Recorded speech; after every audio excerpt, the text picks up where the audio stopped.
अच्छा बाबूजी, हम बिरहा गायिका पूजा निगम आप सभी के बीच एक बार फिर से बिरहा का प्रस्तुति लेके आ रहल बानी। हमारे बड़े भैया परम सम्मानित राम जन्म यादव जी के देख रेख में। उम्मीद बाकी आप लोगन के बिरहा बेहद पसंद आई और आप सबसे एगो ए भैया नहीं हो रहा विनती है कि यदि आप लोगन आंसू बिरहा म्यूजिक चैनल के सब्सक्राइब नहीं कैले हुई हन तो आप लोग जरूर सब्सक्राइब कैली हन और हमरे बिरहा के ढेर सारा प्यार दी हन, आशीर्वाद दी हन और कमेंट में अपन आशीर्वाद दी हन, बताई हन अपने विचार के आप लोग रखी हन। हमरे बिरहा का शीर्षक है महुबा का बंटवारा। आ भैया, जिनके भुजबल का डंका बजा विश्व में, अबीर वसुधा बहादुर बबर बाकुरे, अशेर सोहरत का तगमा बढ़ा शान से, अम्माई देवला की छाती बजर बावरे, अदादा आल्हा अखाड़े दहाड़े धरा, अब विजय का पताका भवानी सवारे, अरे काट गर्दन चढ़ा देते चरणों में आल्हा, आ कभी महेंद्र कलम माता दुर्गा पुकारे।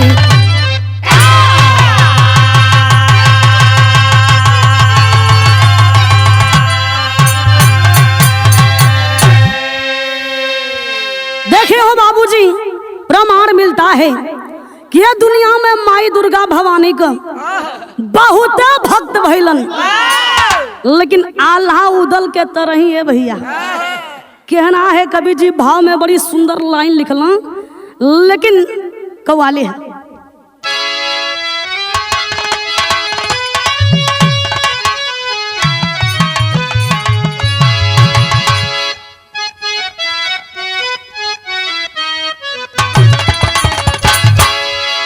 अरे आहले ही माँ की, अरे आहले ईमां की पहचानी है ये,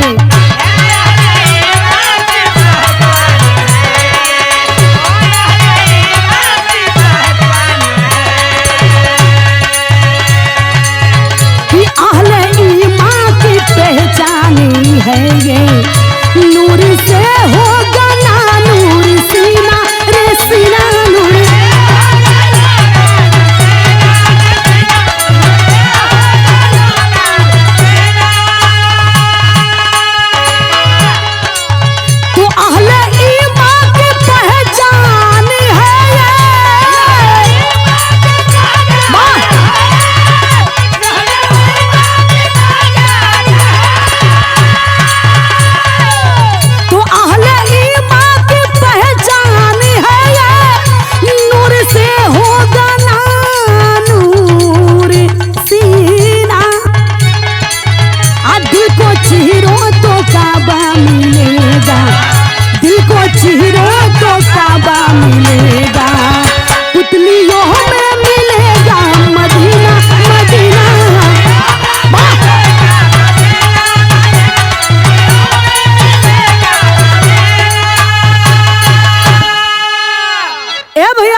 धरती पे दुनिया में भाई भाई में कितनो गहरा संबंध होके, कितनो बढ़िया है भैया व्यवहार होके, प्रेम होके, एक न एक दिन भाई भाई को अलग होना ही है। लेकिन ये भैया अलग तो होखल मान ले, अलग तो होखल मान ले भैया, इस सच्चाई बा, लेकिन दुख वो समय होला जौना समय भाई भाई के बीच से भैया झगड़ा लगल रहेला, कलह मचल रहेला। कहना है क्या, अरे लड़ना वीरों का फरमान है ये,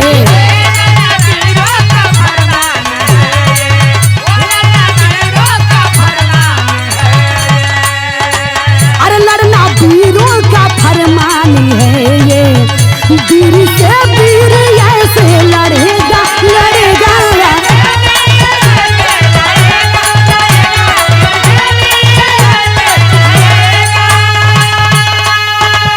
तो लड़ना वीरों का फरमान है ये।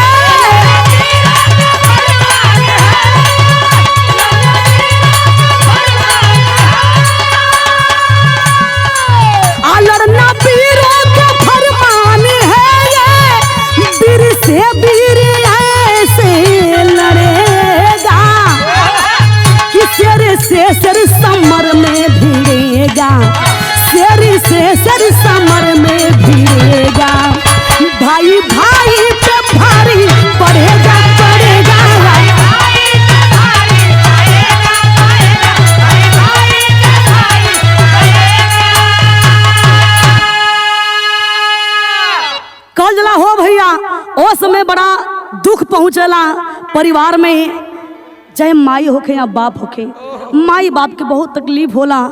लेकिन भैया कहानी कहाँ के बा, कैसन बा, आवाज जोहर एक लाइन है।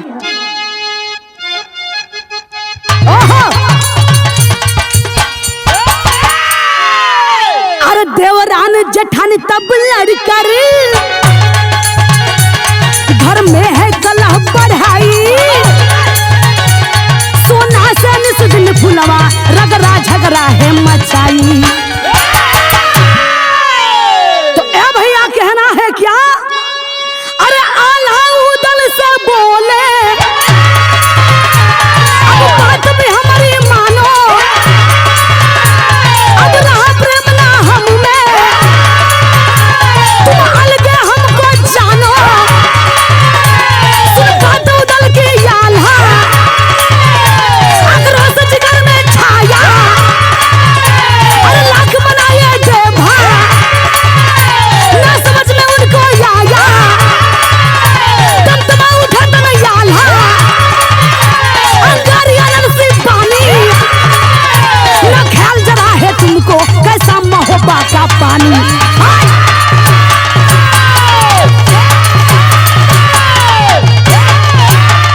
क्या बात है,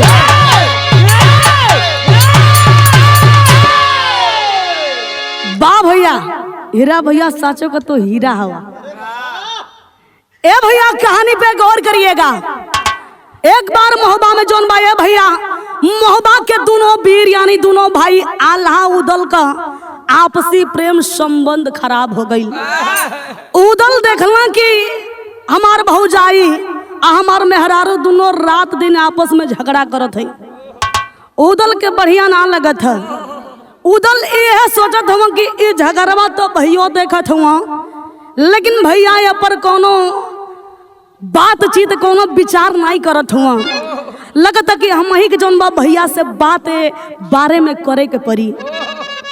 उदल गईला आला भैया के पास और भैया से सारी बात के बतावत हूँ कि ए भैया सुना, तू रोज देखेला घर में का झगड़ा, लेकिन ओके अनदेखा करत हुआ। हम चाहत बानी ये भैया कि अब हमनी का बंटवारा हो जा, तू अपन बनावा खा, हम अपन परिवार लेके अपन बनाई खाई। आल्हा कहला कि अरे बाप रे बापू, आई देखा उदल का आल्हा तंतमा के खड़ा भइला। कहला कि उदल सुना, हमरा जियते कबो तू बंटवारा का बात मत करी है। जबले जियब तबले बंटवारा। उदल कहला कि अच्छा बंटवारा ना होई, चला ठीक है, कोनो बात ना, लेकिन ये बेरी तुम्हारे बात के हम मानब, लेकिन अगली बार यदि फुलवा आ सोनवा का हम झगड़ा देखब तो हम मानब नहीं। तब ले हो भैया, फिर सोनवा फुलवा आपस में ए भैया की चाइन कहनी, माने झगड़ा कहनी। अब ये बेरी उदल जौन बा पाती लिख दिहला और मामा माहिल के बुला दिहला। तो पाती में लिखले रहना कि भैया सुना, फुलवा और सोनवा लागत बाकी आपस में लड़ के मर जाई हैं। ए भैया हम चाहता नहीं कि शांति से बंटवारा हो जा, हमरे बात के मान जा भैया, तो के हम राम मानिला। ए भैया लखन बन के हम तोहर पूजा कैले बानी, और मामा माहिल के उपाती दे देना के ले जा भैया के दे दा। अब हमारा बस के बात ना कि जाके उनके सामने हम ए विषय में बात करी। मामा माहिल पाती के लेके चलना ए भैया, तो कैला का गीत लगल।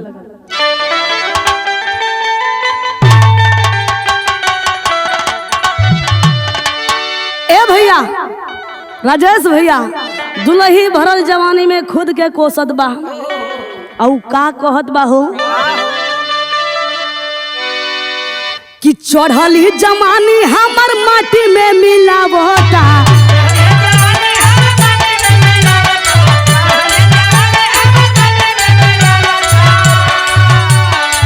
चढ़ली जवानी हमर माटी में मिलावता, राजा जी हो मोर जवानी गुदे गुदावता।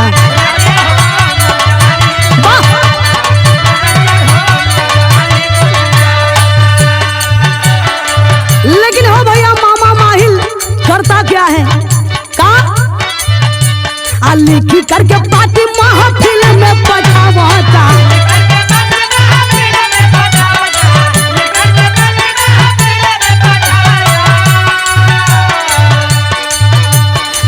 मिल करके पार्टी महफिल में पठावता लगावता हो दोनों में झगड़ा लगावता।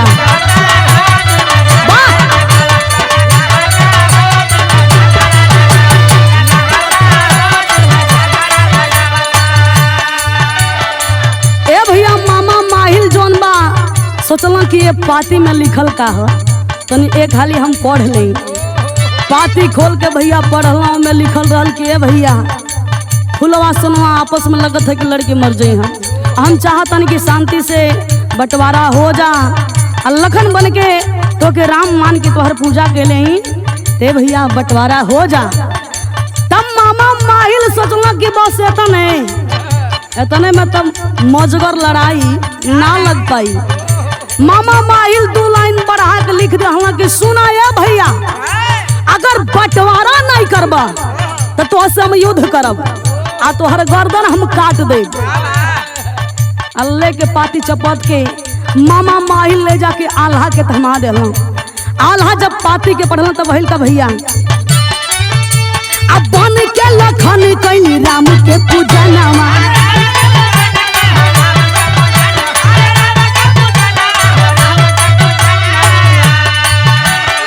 हिस्सा देवा दोना तो काटब गर्दनवा।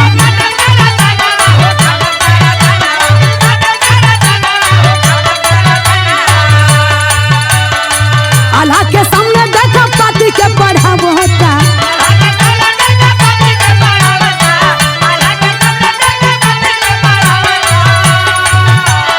इंदल से आल्हा के सामने देखा पाती के बढ़ावता लगावता हो दोनों में झगड़ा लगावता।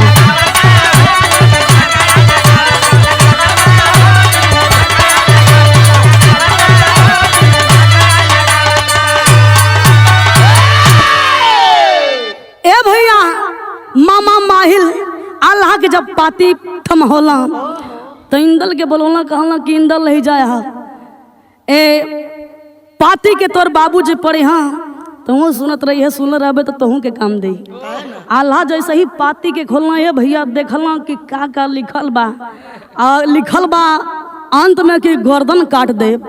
मान ला आगे का लाइन तो सही रहल लेकिन जो नीचवा का लाइनिया रहल कि भैया बंटवारा नहीं करब तो तोहर गर्दन में काट दे।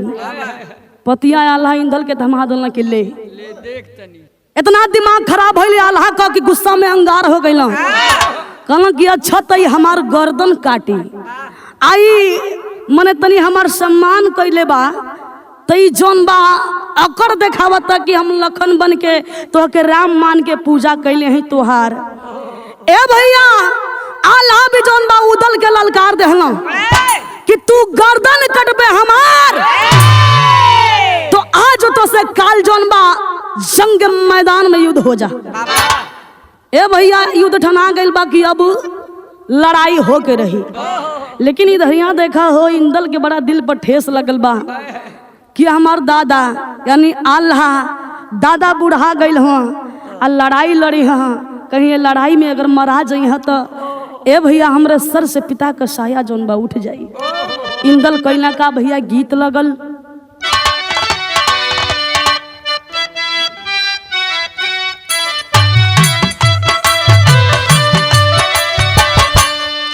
अरे माई कहेली बेटी नियरे दिया बे हो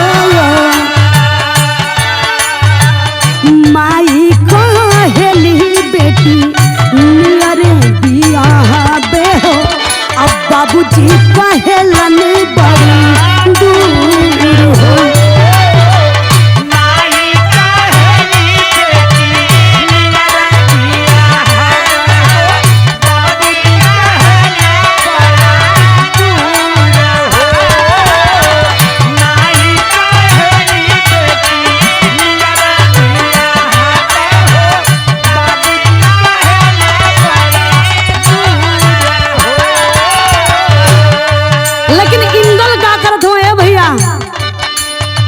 रोई रोई लिखे इंदल मलखन के पतिया हो मोहबा की नैया मजे धार हो।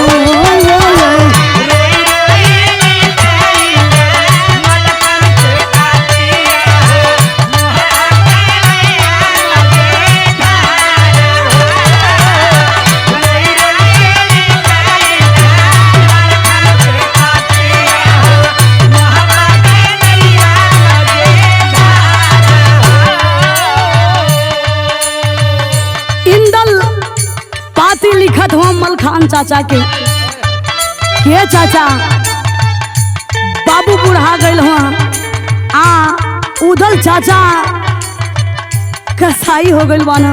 बाबूजी से लड़ाई करे बदे बाबूजी के ललकार दिले हैं। अब बबुआ जी बुढ़ौती में ललकार दिले बाना, काल युद्ध होके वाला बा। ए चाचा जल्दी आवा, आया के तनी ये लोगन के समझावा। मलखान के यहाँ पाती पहुंचल है भैया। तो भइल का मलखान आई गईले महुबा नगरिया,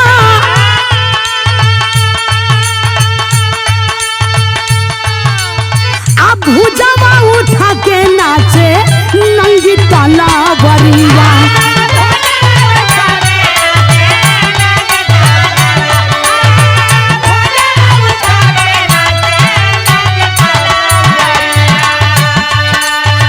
रोम रोम फूटे देखा आग भर नजरिया हो, रोम रोम फूटे देखा आग भर नजरिया हो। आल्हा से पूछे समाचार हो,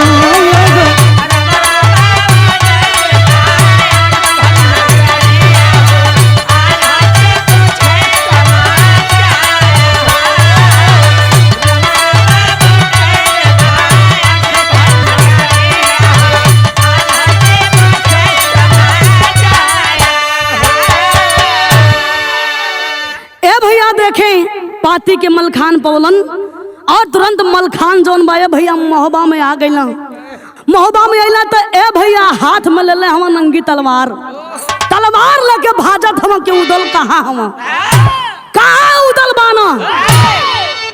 इंदल अला कहला कि चाचा पहले पानी वानी पिया, एकरे बाद वो विषय में बात हुई। बैठौला मलखान के पानी वानी पियावत हम। मलखान आल्हा में समाचार होत बा कि भैया मामला कहाँ से गड़बड़ भइल, आखिर कैसे तोनी लोगन भाई भाई में इतना बड़ जौन बा लड़ाई लग गइल बा। आल्हा कहला कि सुना मलखान, गर्मी हमरा अंदर ना बा, उदल के ढेर घमंड हो गइल बा, उदल के बेरी समझा देवे के है। मलखान कहला कि भैया तो काहे चिंता करत हुआ, हम आइए गइल बानी। उदल हमनी से फरियाले काल्हे का दिन बा। ए भैया धीरे धीरे रात बीतल, कल का दिन जब आइल बा तो मलखान जौन बा उदल के सामने जाय के उदल के ललकारत हुआ का ये उदल, अरे तोरा अंदर इतना बल आ गइल बा कि अपने भाई के ही ललकार देहला, अपने भाई से ही लड़ाई करबा। अरे तू सच में एकदम कसाई बड़ा हो, तू दिन बिसरा बाड़े। भाई का सेवा भाई का सम्मान तू भुला गईले। उदल कहला कि सुना, खाली मतलब ही ना है कि बड़े का सम्मान करे के चाहिए, छोटा का भी सम्मान होना चाहिए, छोटे बड़े सबका सम्मान होना चाहिए। आखिर है भैया मलखान उदल के बात किनारे सुनत हुआ, कहला कि सुना आ गइल बानी तो आ गइल बानी, अब चल चला जंग के मैदान में। तब का भैया गीत लग गए भैया कसौटी का।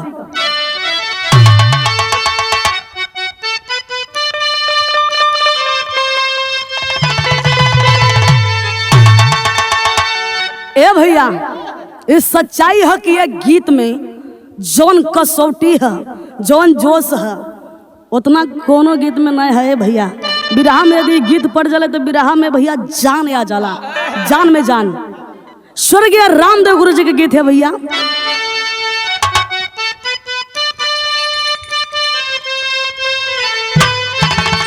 अरे पिया परदेसिया ना भावे अंगनवा, अरे पिया परदेसिया ना भावे अंगनवा, आहै बिरही बनल बा से जवारिया हो मोरी, उड़ी उड़ी जाले आचरिया।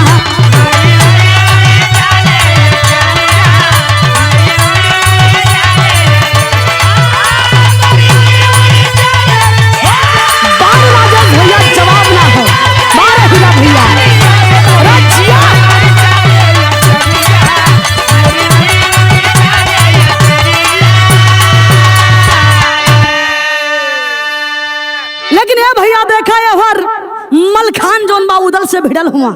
कहना है क्या? अरे उदल से मलखान भिड़ गईले मैदानमा। अरे उदल से मलखान अरे भिड़ गईले मैदानमा। अरे अंबर में गरजे बिजूरिया हो कटे बीरा मन के मौरिया। अरे जिया भैया जिया।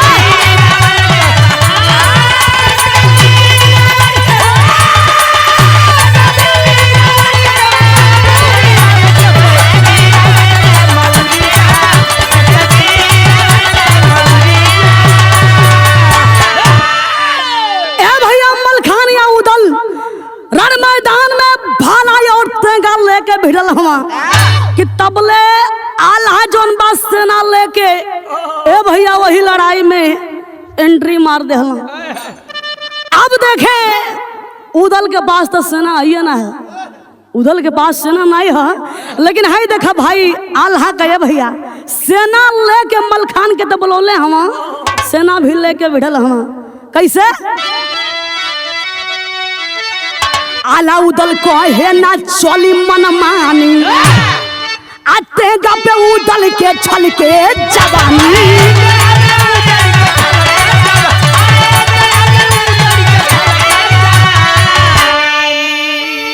अरे मलखान बोले बनाई पे मसालावा। अरे मलखान बोले बनाई पे मसालावा। अरे नाचल खूनी ना जवारिया हो कटे बीरा मन के मौरिया। जिया भैया।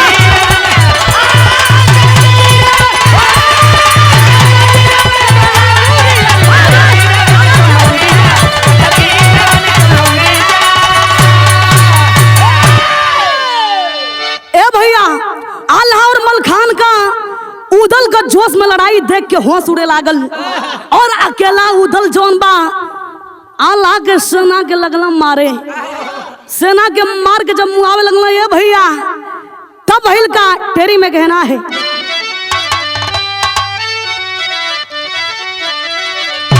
अरे पानी में आज लागी यगिया। अरे पानी में आज लागी यगिया। आ सोनमा रान होई की फुलवा धोई मैया मैया मैया। आला कल की उदल तू हमरा सेना के मुइबा त आज सुना तुहार कहानियां खत्म करके जई है आल्हा तुहार मेहरारू के विधवा बना के। उदल कहला कि सुना भैया अकेला हमके देख के कमजोर मत समझिए कि हम अकेला हैं। उदल अकेला हम तो ऐसे ही मरा जाए हैं आसानी से। ए भैया जैसे तू दुर्गा माई के दिल से पूजला वैसे ही ये उदल भी पूजले बाना। कहत हुआ का? अरे है कसम भवानी दुर्गा की, है कसम भवानी दुर्गा की। अरे खूनों की सरिता लहरेगी थर थर कांप उठेगा अंबर। अरे थर थर कांप उठेगा अंबर धरती की छाती कहरेगी। ए भैया मलखान आला भैया एक और बात हमार सुना। बड़ बड़ लोहा तोहन लोगन के संगे जीतल है। ओ समय लोहा के समय तोहन लोगन कहा कि बाहर उदल बाह और आज तो तोहन लोग आँखी पर चढ़ा ले हुआ। तो सुना एगो बात। अरे महोबा की खाटी माटी में, अरे महोबा की खाटी माटी में यहाँ शेर सिकंजा तोड़ा है।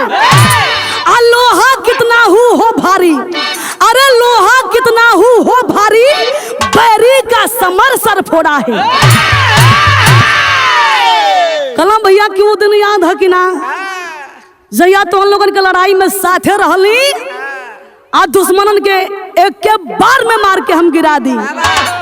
अल्लाह सोचत हम कि हाँ याद है, लेकिन ए बेरी लागत कि ऐसे ही तू हमनी पर दाव खेल जाइबे। खैर उधर बात पर ध्यान ना देत हम, उधर लड़ाई पर ध्यान देत हम। भैया कैसे गीत लगल बा कि गज भर की, अरे गज भर की गुजरिया गजब कर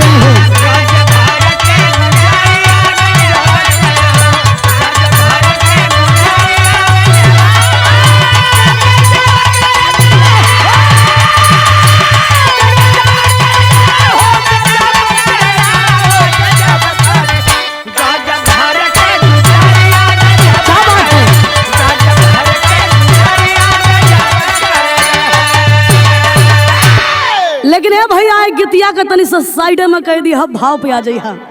कैसे? अरे उदल रानावा में खूनावा बहावे लगल।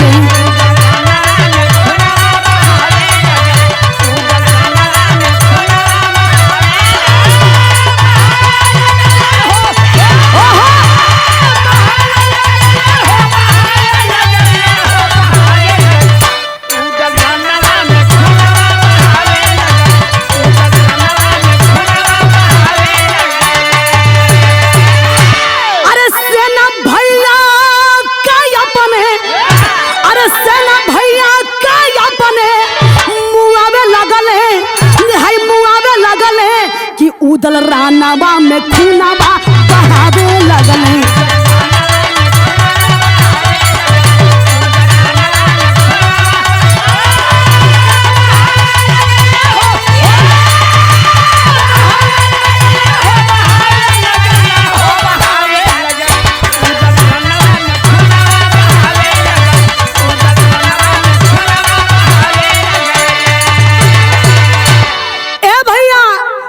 उदल आल्हा को धीरे धीरे सेना आधा कर देहला। आल्हा देखला कि लगत बा कि अब हमनी का हार निश्चित है। आल्हा तुरंत जौन बा छिप के भगला, माई दुर्गा के चौरा पे गईला। माई दुर्गा के चौरा पे जाके हाथ जोड़ के कहला कि माई हमरे पुकार के सुन लिहा। तुरंत भैया गर्दनिया काट के चढ़ा देला। माई दुर्गा देखली, कहली कि कुछ हमसे कहबो ना कैला, गर्दन चढ़ा देला। तुरंते प्रकट भइली। आ प्रकट होके भैया आल्हा के जियाई देली। आ जिया के कहली कि सुना बात बतावा, ऐसा ही गर्दन काट के मत चढ़ावा। बतावत हवा का भैया? गर्दन को आल्हा काटी दुर्गा को चढ़ाए।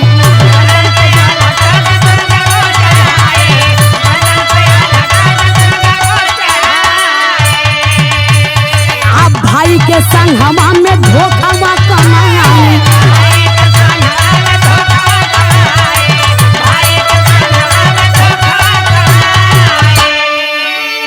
अरे मलखान तब भाला के, अरे मलखान तब भाला के उठाई ले हले।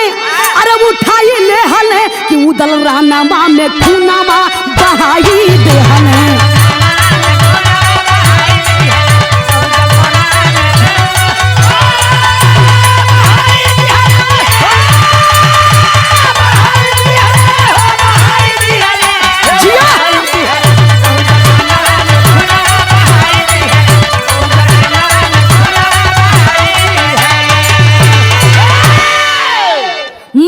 कहली कि बतावा का बात है?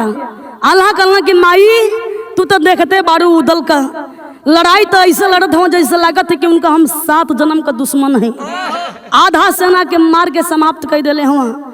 आया माई हम ना चाहत बानी कि हमार भाई हमरे ही हाथे मरा।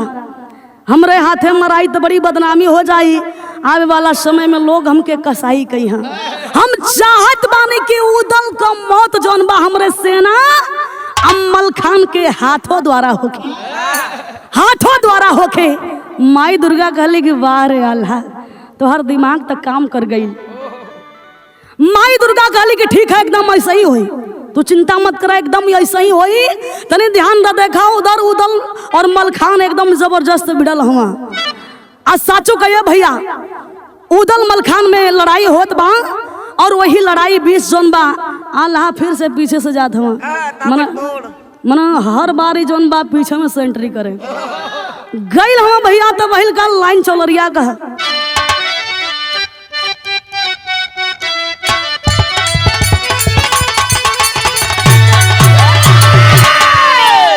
लड़ गए शेर से शेर मैदानमा, कापे धरती और गगनमा, भारी भइले तूफानमा ना।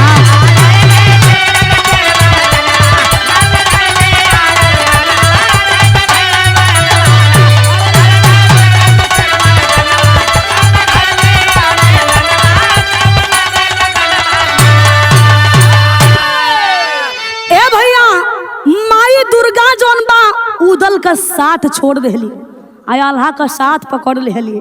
कैसे?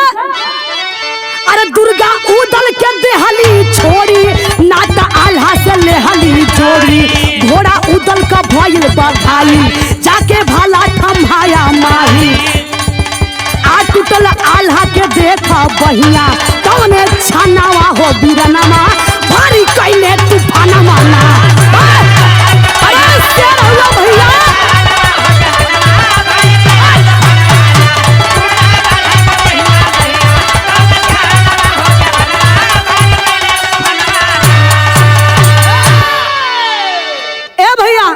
माई दुर्गा जोन बा एकदम चौचक साथ दिले है आल्हा मलखान और सेना का आल्हा ऐसा भाला चलौना कि उदल के घोड़ा के जाके लगल घोड़ा घाही हो गई घोड़ा के चोट लग गई उदल भी गिर गई अब जोन बा उदल भी होने से ऐसा भाला चलौना कि आके आल्हा के बाही में लागल बाही जोन बा टूट गई झूल गई तब ले ये भैया मने आल्हा जौन चाहत रहे तौन एकदम काम होके जात बा मलखान के माई दुर्गा इतना शक्ति से भर देलिए भैया कि हाय देखा मामा माहिल का भैया भैया मन रोटी सेके वाला दाव वो अपन याद कर ले तुरंत मामा माहिल जो है भाला को उठाया और ले जाके मलखान के थमा देलन मलखान करता है क्या पहापट के लाइन है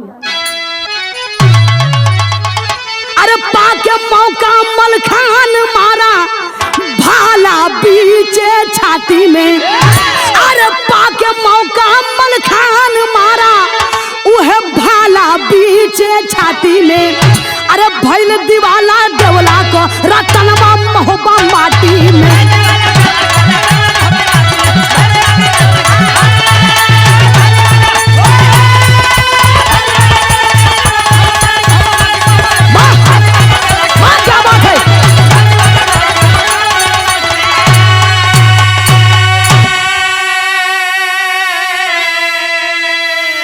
मलखान जोन बा हो बाबूजी तुरंत भाला से उदल के छाती में वार कर देला उदल कुछ ही देर में दम के तोड़ देला वही जंग मैदान के बीच तो कहना है क्या अरे प्राण पखेड़ू छोड़े उदल विधवा हो गई फुलवा हो अरे माहिल करबे धोखा भारी कारिख लागल कुलवा हो अरे बहल खून की धारा या परम पारा भाला माटी में अरे बहल खून की धारा या परम पारा भाला माटी में अरे भइल दीवाला देवला का रतनमा महोबा माटी में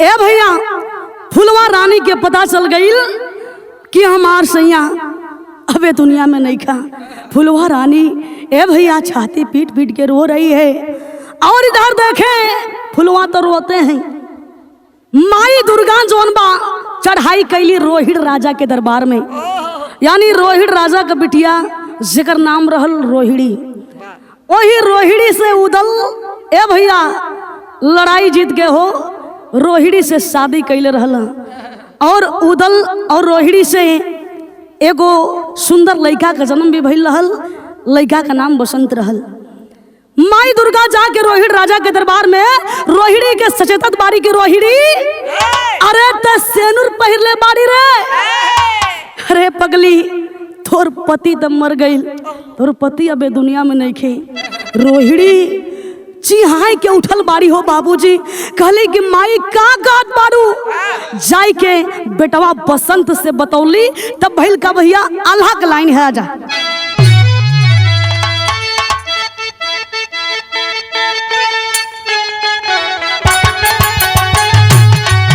अरे मिलल बा खबरिया जब बा संत बाबुआ के भैया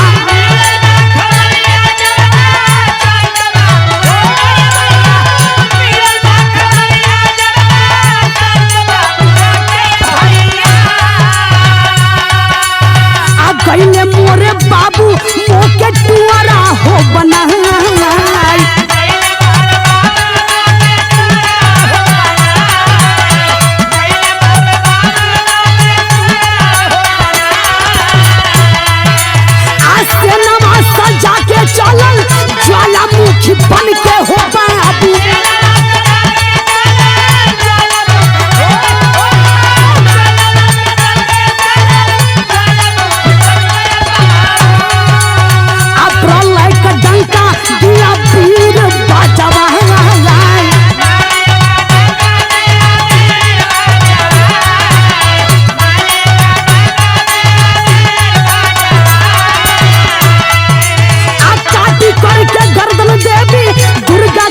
चढ़ावे हो लगल।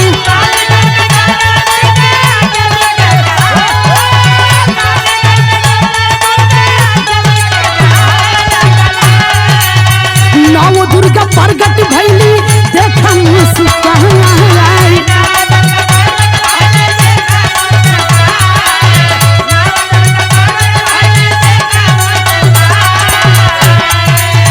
धीरज बढ़ाया फिर से छोड़नी समरिया हो बाबू।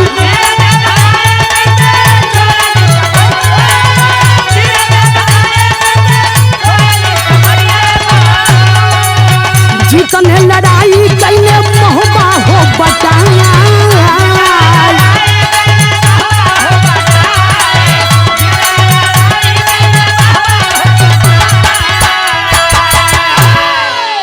जब बसंत सुना कि हमार बाबूजी ये दुनिया में नहीं खा, अरे बाप रे बाप, बसंत के जिद सवार हो गई कि हम पैदा भैली। बाबूजी के आज तक ले हम ना देखली, इतना बड़ हो गईली आज तक ले बाबूजी के हम ना देखली। लेकिन खबर सुने के मिल गई कि हमार बाबूजी ये दुनिया में नहीं खा। तुरंत माई रोहिणी के लेके चली अला महोबा में, और माई दुर्गा के ए भैया गर्दनिया काट के चढ़ाई देहला। रोहिणी जोन बा माई दुर्गा के आगे हाथ जोड़ के लगली रोवे कि माई अगर तू प्रगट नहीं होइबू तो हे माई हमार मांग तो उजड़िए गईल, हमार बेटा भी तो के अपन गर्दन काट के चढ़ा देलस। माई तो के जागे के होई, तो के प्रगट होके के होई। ए भैया इतने तो कहत नौ दुर्गा प्रकट भइली। बसंत बेटवा के जियौली, और बेटवा बसंत से पूछत बाड़ी कि बेटा कुछ कहलो ना सुनला, ऐसे ही तू गर्दन चढ़ा देला। कहला कि माई जाना तड़ू ना, ये हमारे खानदान में सबका ऐसा नहीं आदत है। तब कहली कि अच्छा तक सुना, अब तू कहल का चाहत हो, अब तक हम आ गए बानी बता दा। कहला कि माई कहल यह चाहतानी कि बाबूजी के देखले ना रहली, लेकिन आज अचानक से हम बाबूजी के ए हालत में देखा थानी कि हमारे बाबूजी के सीना में भाला लगल बा। बाबूजी दुनिया में नहीं खा, चाहत बानी कि हमारे बाबूजी के वापस फिर से जिंदा कैदा। कहली बस इतने बात। तुरंत माई दुर्गा हो बाबूजी उदल के जियवली। आज जब उदल जिंदा हो गई ना ए भैया, अल्लाह का लाजन जोन बा मुड़ी झुकल बा कि इतना हम बंटवारा ना करे बदे लड़ाई फनली। मलखान के बुला देहली, हमार सेना भी मरा गई और भाई के भी धोखा से मरवा देहली, लेकिन कोनो फायदा ना भई। अल्लाह लाचार होके मामा माहिल के बोलौना आ कहला कि मामा माहिल लो हाई तोहरे जिम्मे एगो काम सौंपतानी। मामा माहिल मुस्कियात हवा लो जोना दिन का इंतजार रहल वो एकदम हमारे हाथे में आ गई। कैसे खड़ी कलाइन है।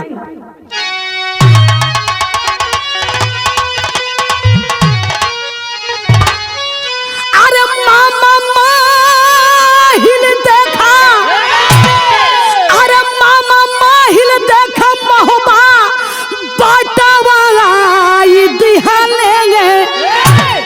अरे मामा माहिल देखा महोबा बाटवा दिहालेंगे। आल्हा शारद के सरनिया समाई गईले।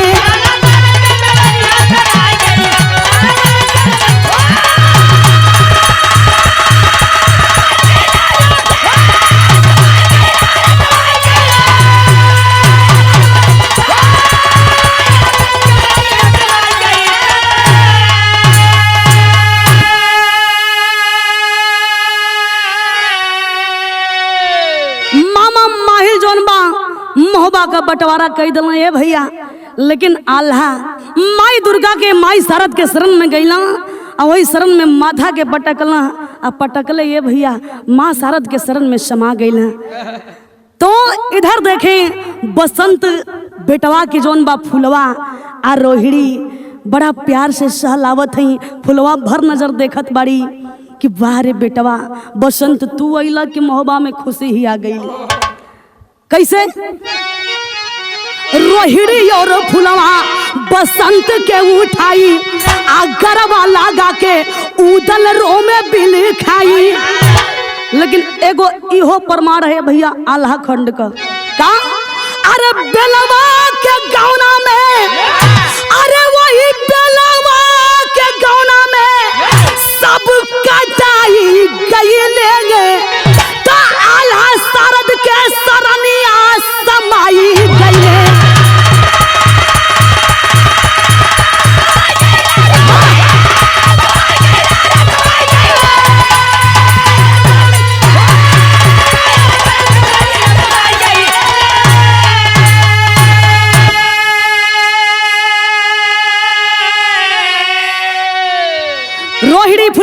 बसंत के लेके गईली उदल के सामने। उदल से कहो तड़ी पहचानत हो लड़का के?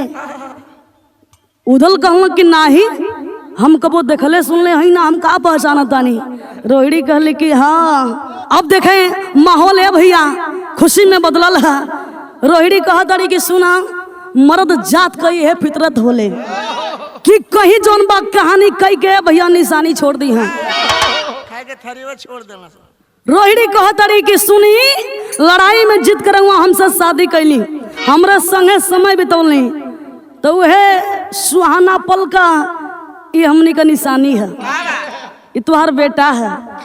उदल धधा के भैया जाके बसंत के गले लगा ले हम कि वाह क्या बात है, हमार एक ना भैया दूदू शेर। विराह समाप्त। आखिरी लाइन कि जय जय खाड़ लौटन जद्दू प्रसिद्धन स्वर्ग के वासी, अब बागा में सुरेश कवि श्री नारायण जी थे सन्यासी। अरे पानी में आज लाग यज्ञा, अरे पानी में आज लाग यज्ञा, आप पूजा महेंद्र पाल के लखनी ना दागी लागी, पानी में आज